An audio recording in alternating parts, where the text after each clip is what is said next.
नमस्कार, हम छत्तीसगढ़ देख रहे हैं आप और मैं हूं आपके साथ अवंतिका श्रीवास्तव। रुक करेंगे तमाम बड़ी खबरों का और सबसे पहले बिलासपुर से बड़ी खबर का रुख कर लेते हैं। बड़ा रेल हादसा यहां पर टला है। एक ट्रैक पर अचानक से यात्री ट्रेन और मालगाड़ी आमने सामने आ गए। हादसा होने से पहले हालांकि ड्राइवर ने मालगाड़ी को रोक लिया। एक ट्रैक पर दो ट्रेनों के आने से यात्री भी काफी डर गए थे। रेलवे ने घटना की जांच के आदेश भी अब जारी कर दिए और आदेश के बाद ही ये पूरी घटना और उसकी वजह साफ हो पाएगी कि आखिर किसकी लापरवाही इस दौरान रही। लेकिन बड़ी बात ये, राहत की बात ये कि एक ट्रैक पर इस तरह से यात्री ट्रेन और मालगाड़ी के आने के बावजूद एक बड़ा हादसा होते होते टल गया। ड्राइवर की सतर्कता की वजह से मालगाड़ी को पहले ही रोक लिया गया। एक ट्रैक पर दो ट्रेनों के आने से यात्रियों में भी दहशत थी। देखिए तस्वीरें आपको दिखा रहे हैं। इस तरफ से यात्री ट्रेन आ रही थी, सामने से मालगाड़ी आ रही थी। अगर ड्राइवर इस तरह से सतर्कता नहीं बरतता तो एक बड़ा हादसा यहां पर हो सकता था। यात्री ट्रेन में कई सारे यात्री भी सवार थे, उनको भी चोटें आ सकती थी। लेकिन बड़ी बात ये कि समय रहते इस घटना से पार पा लिया गया। सहयोगी विनोद हमारे साथ फोन लाइन पे जुड़ रहे हैं। विनोद, क्या कुछ जानकारी इस पूरी घटना पर? देखिए अवंतिका, कल देर शाम को एक ही ट्रैक पर लोकल और उसके अलावा 5 पैसेंजर उसी ट्रैक में आ गए। दरअसल लोकल ट्रैक पर पैसेंजर खड़ी हुई थी और उसी ट्रैक पर मालगाड़ी आ रही थी। जैसे ही यात्री देख रहे थे उसके बाद हड़कंप मच गया। यात्री उतर करके प्लेटफॉर्म के नीचे आ गए और उसके बाद ये अच्छी बात रही कि जो ड्राइवर था मालगाड़ी का, उसने देख लिया और तत्काल इमरजेंसी ब्रेक लगाया और कुछ दूर पर मालगाड़ी रुक गई। एक बड़ा हादसा रुक गया है और अधिकारियों को जैसे इस बात की जानकारी मिली है उसके बाद अधिकारियों ने जांच के निर्देश दे दिए हैं। और प्रारंभिक तौर पर यह माना जा रहा है कि या तो सिग्नल की खामी या फिर कोई तकनीकी खराबी की वजह से ऐसा हुआ है कि एक ही ट्रैक पर दो ट्रेनें आ गई। जी बिल्कुल, बड़ी बात ये विनोद कि एक बड़ा हादसा होते हुए टल गया। शुक्रिया आपका इस पूरी जानकारी के लिए कि जांच के बाद ही पूरी घटना की वजह साफ हो पाएगी कि आखिर किसकी लापरवाही इस पूरी घटना के दौरान रही। आगे बढ़ते हैं, रायपुर से बड़ी खबर है। सीएम भूपेश बघेल आज बेमेतरा जाने वाले हैं। भेंट मुलाकात में लोगों की समस्याएं सुनेंगे। जिले को कई सारे विकास योजनाओं की सौगात भी देने वाले हैं। साथ ही साथ विकास योजनाओं की सीएम जानकारी भी लेंगे। तो सीएम का भेंट मुलाकात कार्यक्रम लगातार जारी है और इसी के तहत आज ये भेंट मुलाकात बेमेतरा जिले के लिए और लोगों की समस्याएं लगातार सुनते आ रहे हैं सीएम भूपेश बघेल। यहाँ पर भी विकास योजनाओं का सीएम फीडबैक लेंगे और उसी दौरान कई सारे विकास योजनाओं के विकास कार्य की सौगात इस जिले को मिलेंगे, ऐसे आसार है। क्योंकि भेंट मुलाकात के दौरान जब भी सीएम जनता के बीच पहुंचते हैं, न सिर्फ समस्याएं उनकी सुनते हैं बल्कि कई सारी सौगातें लेकर भी उस जिले में लोगों के बीच जाते हैं। तो आज भी भेंट मुलाकात का कार्यक्रम बेमेतरा जिले में, कई सारे विकास कार्यों की सौगात और उसके साथ साथ योजनाओं का फीडबैक भी। सही, युगल हमारे साथ लाइव जुड़े, उनका हम रुख कर लेते हैं। युगल, क्या कुछ जानकारी इस बार बेमेतरा के दौरे को लेकर?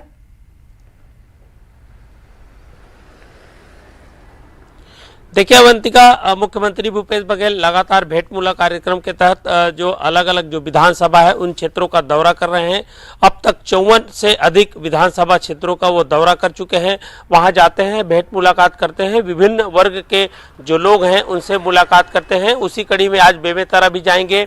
कल भी वो बेमेतरा के दौरे में थे। अलग अलग जो विधानसभा है उनका दौरा कर रहे हैं और आम जो जनता है उनसे मुलाकात करते हैं, 1-to-1 करते हैं और विभिन्न विकास कार्यों की जो खाका तैयार किया गया है उनकी समीक्षा करते हैं। अधिकारियों से बैठक लेने के बाद अगर जिस तरह से विकास के जो बात आती है सामने उसे क्रियान्वयन करने के आदेश देते हैं। बड़ी बड़ी सौगातें हैं मुख्यमंत्री भूपेश बघेल वो लगातार दे रहे हैं। आज 11:40 पर यहाँ पर रवाना होंगे यहाँ से। उसके बाद रात 9:45 में तकरीबन वो मुख्यमंत्री भूपेश बघेल हैं राजधानी रायपुर लौटेंगे।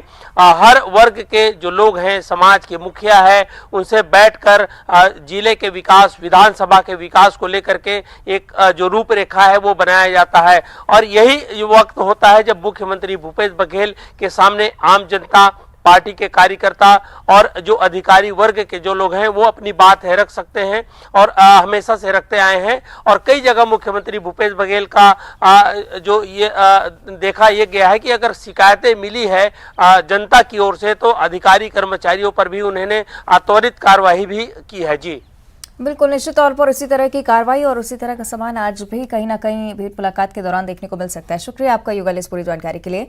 और अब बात करेंगे कांग्रेस के वरिष्ठ नेता सलमान खुर्शीद की। उनके विवादित बयान पर सीएम भूपेश बघेल ने जवाब दिया है। उन्होंने कहा है कि फिलहाल सलमान खुर्शीद के बयान के बारे में कोई जानकारी नहीं है। अभी तो जिन राज्यों में भारत जोड़ो यात्रा बची है वहां हाथ से हाथ जोड़ो यात्रा कर रहे हैं और राहुल गांधी के संदेश विकास को लेकर पद यात्रा आगे बढ़ रही है। आपको बता दें कि सलमान खुर्शीद ने अपने बयान में राहुल गांधी को भगवान राम की उपाधि दे दी थी और कांग्रेस के वरिष्ठ नेता सलमान खुर्शीद के बयान पर छत्तीसगढ़ के मुख्यमंत्री भूपेश बघेल ने कहा कि इस बयान के बारे में मुझे जानकारी नहीं है। इस बयान के बारे में जानकारी नहीं है और हम लोगों ने उसी को जो राहुल जी करीब 3,500 किलोमीटर जो पद यात्रा कर रहे हैं, अब थोड़े से कुछ राज्य बचे हैं जिसमें हरियाणा एक बार जा चुके हैं, दूसरी बार हरियाणा, पंजाब, हिमाचल और जम्मू कश्मीर, ये 3-4 राज्य बचे हैं। तो बचत में फिर हाथ से हाथ जोड़ो अभियान शुरू कर रहे हैं जिसमें हर ब्लॉक में पद यात्राएं होगी।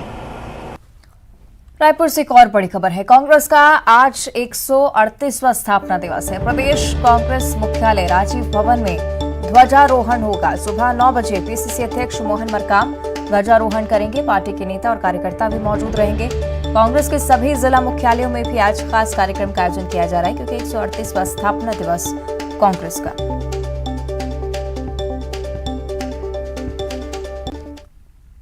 रायपुर से ही अगली बड़ी खबर। भाजपा में प्रभारियों की नियुक्ति हो चुकी है। युवा मोर्चा प्रभारी विजय शर्मा बनाए गए हैं। महिला मोर्चा सरला कोसरिया जिनके अध्यक्ष बनाए गए हैं। किसान मोर्चा के लिए केदार कश्यप हैं प्रभारी। साथ ही साथ पिछड़ा वर्ग मोर्चा ओपी चौधरी संभालेंगे। एसटी मोर्चा महेश गागड़ा, एससी मोर्चा रामजी भारती जिनका प्रभार संभालेंगे। साथ ही साथ अल्पसंख्यक मोर्चा के लिए डॉक्टर सलीम राजा प्रभारी बनाए गए हैं। किसान मोर्चा केदार कश्यप के हाथों।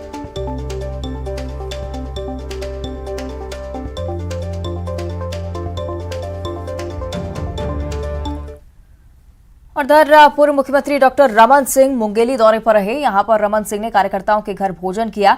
पूर्व सीएम डॉक्टर रमन सिंह अचानक पान दुकान पर भी पहुंचे। उन्होंने पुराने बस स्टैंड में पान ठेले पर पान का स्वाद चखा।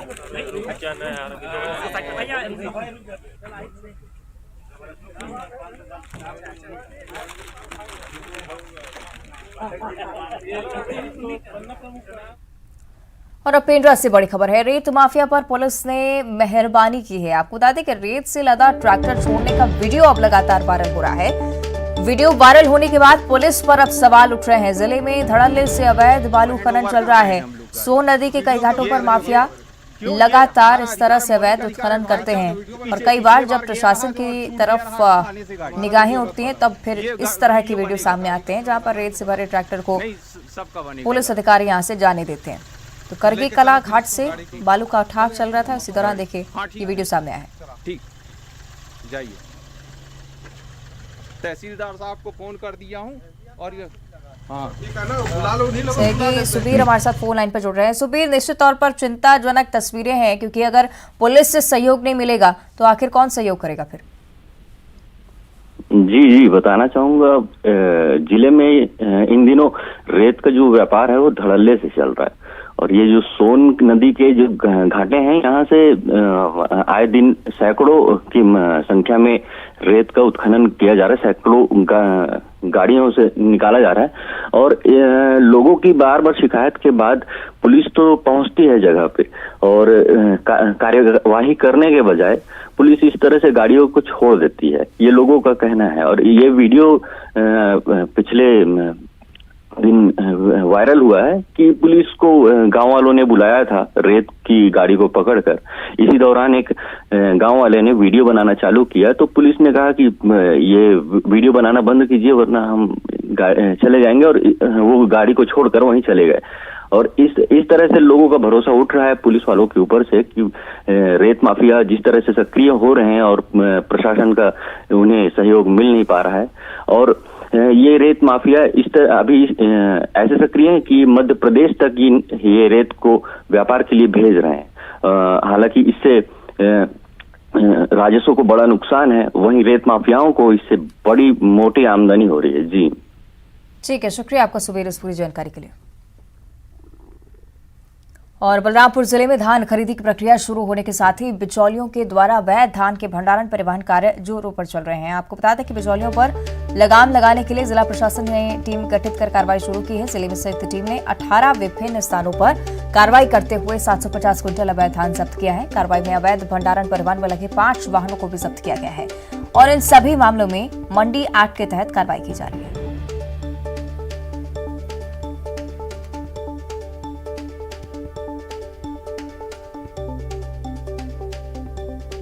अभी तक 18 प्रकरण हमारे सामने आया है, जिसमें लगभग 750 क्विंटल धान जब्त किया गया है और लगभग 5 प्रकरण में हम लोग वाहन को भी जब्त किए हैं और आगे की कार्रवाई जो है मंडी एक्ट के तहत चालू है। इसमें वन विभाग के, अपने राजस्व विभाग के, पुलिस विभाग के और खाद्य विभाग के लोगों को ड्यूटी में लगाया गया है और लगातार इनके द्वारा मॉनिटरिंग की जा रही है और पाली पाली से ये लोग जाते भी हैं और काम भी कर रहे हैं। कोशिश यही किया जा रहा है जो अवैध धान जो बाकी अन्य प्रदेश से जो आता है उसको तत्काल रोके और कार्रवाई चालू रखेंगे। रायपुर से बड़ी जानकारी। राजधानी में बदमाश बेखौफ हैं। बदमाशों ने युवक की जमकर पिटाई की है। मारपीट की घटना लगातार, जिसका सीसीटीवी फुटेज भी वायरल हो रहा है। 6 से ज्यादा लोगों पर केस दर्ज किया जा चुका है। मामूली बात को लेकर ये विवाद शुरू हुआ था, लेकिन अब इतना बढ़ा कि मारपीट शुरू हो गई। तस्वीरें देखिए, राजधानी रायपुर की तस्वीरें। मामले की जांच में आजाद चौकी पुलिस फिलहाल जुटी हुई। क्या पूरा विवाद रहा, इस बारे में भी जानकारी जुटाने की कोशिश की जा रही है। लेकिन मारपीट की तस्वीरें राजधानी रायपुर से, बदमाश किस तरह से बेखौफ है राजधानी में, इसकी एक बार फिर से कहीं ना कहीं बान की बनती हुई तस्वीरें। सहयोगी युगल हमारे साथ लाइव जुड़े हुए हैं, उनसे हम जानकारी ले लेते हैं। युगल, क्या कुछ जानकारी इस पूरे मामले को लेकर, क्या विवाद की वजह अभी तक साफ हो पाई है?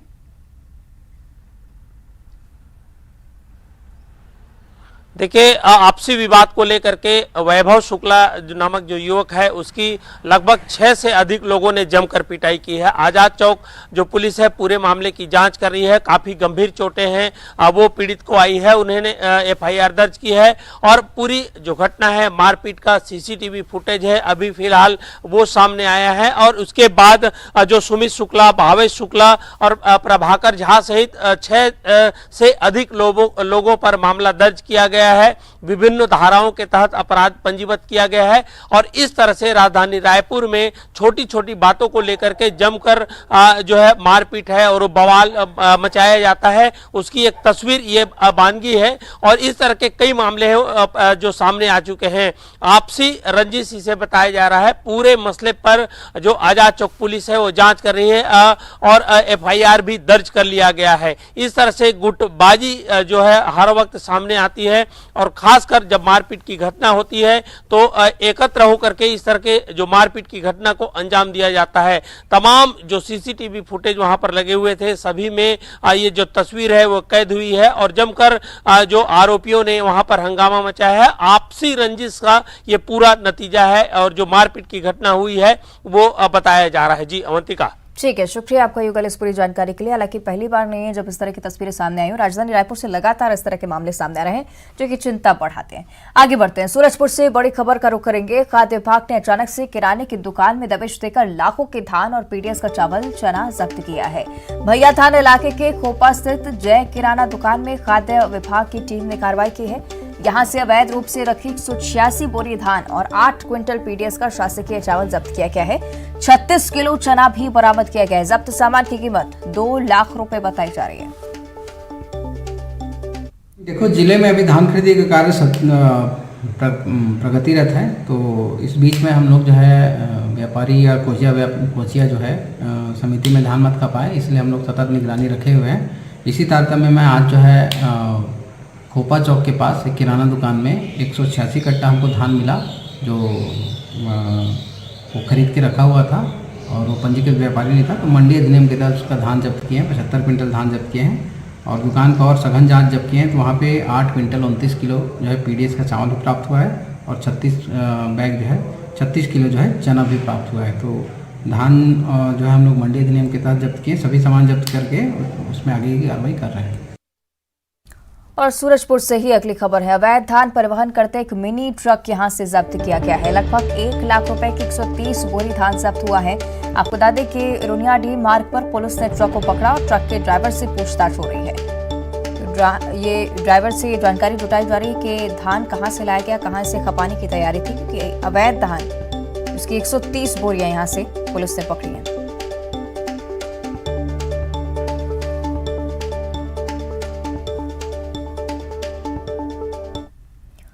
और इधर कवर्धा में पौड़ी से पंडरिया मुंगेली तक होने वाले सड़क निर्माण में लापरवाही बरती जा रही है। इस मार्ग का NH 130 के रूप में उन्नयन हुआ है, जिसके तहत NH के मापदंड के अनुरूप निर्माण होना है। टेंडर की प्रक्रिया पूरी हो गई है। ठेकेदार ही कुछ ही दिनों में काम शुरू करने वाले हैं, लेकिन इससे पहले PWD खानापूर्ति के लिए सड़क का रिपेयरिंग कार्य कर रहा है। इसमें लाखों रुपए बर्बाद होंगे और अब सवाल ये उठ रहा है कि जब नए सिरे से निर्माण का काम शुरू होना है तो रिपेयरिंग के नाम पर जनता के पैसों की बर्बादी क्यों?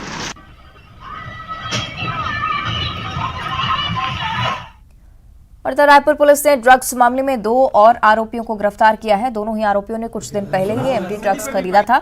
आरोपियों के पास से लगभग 1 ग्राम MD ड्रग्स भी जब्त किया जा चुका है। आरोपी मनोज शुक्ला और नरेंद्र सिंह ठाकुर बेमेतरा के रहने वाले हैं। आरोपियों ने पिछले दिनों पकड़ाए आरोपियों से ड्रग्स खरीदा था। मुख्य आरोपियों ने MD ड्रग्स को गोवा और मुंबई से मंगवाया था, जिसके बाद वो उसे लोकल एरिया में खपाए थे। तो पुलिस ने 5 दिनों पहले कुछ और आरोपियों को भी गिरफ्तार किया है। NDPS एक्ट के तहत कार्रवाई की गई थी। इसमें 5 लोगों की अरेस्टिंग हुई थी, 3 पुरुष और 2 महिला की। उनसे पूछताछ में उनको पुलिस रिमांड पर लिया गया था। उनसे पूछताछ से 2 अन्य व्यक्तियों के बारे में जानकारी मिली। इसमें एक का नाम मनोज शुक्ला है और दूसरे का नाम नरेंद्र ठाकुर, जो दोनों ही बेमेतरा के रहने वाले हैं। तो इसमें नरेंद्र ठाकुर को जो है हिरासत में लेकर जब उसकी तलाशी ली गई तो उससे 3 पैकेट जो है MDMA ड्रग्स मिला है, जिसका वजन लगभग 0.9 ग्राम है और जिसकी मार्केट वैल्यू लगभग 12,000 रुपये है। और उससे पूछताछ पर जो एक अन्य व्यक्ति का नाम है नरेंद्र ठाकुर, उसकी भी अरेस्टिंग हुई है। इन दोनों ने पूछताछ में बताया कि इन लोगों ने 7 पैकेट MDMA ड्रग्स लिया था वो मरवाहा से, और उसमें से 4 पैकेट वो कंज्यूम कर लिए और 3 पैकेट उनसे बरामद करके दोनों के खिलाफ NDPS एक्ट के तहत कार्रवाई। राजनांदगांव की बात करेंगे। अनुसूचित जाति जनजाति थाने में जनवरी से लेकर अब तक 15 मामले दर्ज हुए हैं, जिनमें अनुसूचित जाति जनजाति से जुड़े मामले सामने आए हैं। इन मामलों में पुलिस ने 14 मामलों का निराकरण कर दिया है। 1 मामला अभी पेंडिंग है और इसके साथ ही 15 मामलों में 8 मामलों पर पीड़ितों को शासन के द्वारा मिलने वाली सहायता राशि भी दी गई है। 7 मामले का सहायता राशि अभी पेंडिंग है और इन 7 मामलों में पुलिस कार्रवाई करेगी। में सन 2022 के जनवरी से लेके वर्तमान तक के कुल 15 केसेस अभी तक पंजीबद्ध हुए हैं, जिनमें से 14 केसेस का निराकरण हो गया है, उनका चालान पेश हो गया है और 1 केस है जो अभी पेंडिंग है, प्रक्रियाधीन है, उसका भी शीघ्र निराकरण हो जाएगा। साथ ही इन केसेस में पीड़ितों को जो राहत राशि दी जाती है, उनमें 15 में से 8 केसेस में राहत राशि पीड़ितों तक पहुँच चुकी है और 7 केसेस हैं जो अभी प्रक्रियाधीन है, उनका भी हम तुरंत निराकरण कर लेंगे।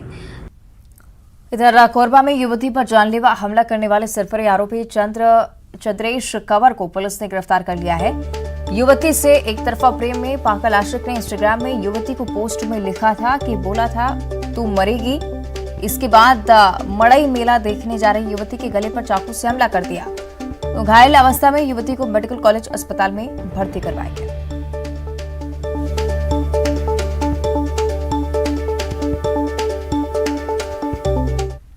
और अब 25 सेकंड में खबर।